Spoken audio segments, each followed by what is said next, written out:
Bare ligg. Hvor er du dyktig, Bravo? Skal du komme rundt, da? Hvor blir du deilig beskidt nå? Ja.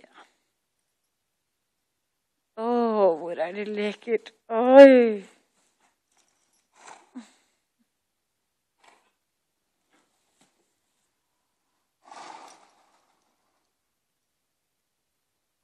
Skal vi også ta den anden side?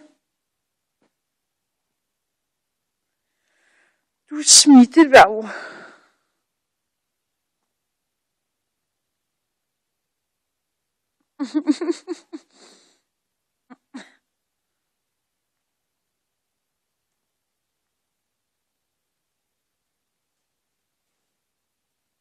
Ja, så er det.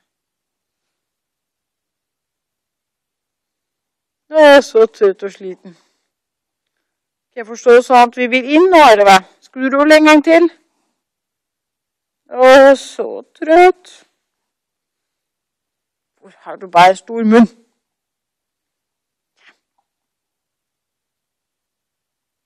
Ja.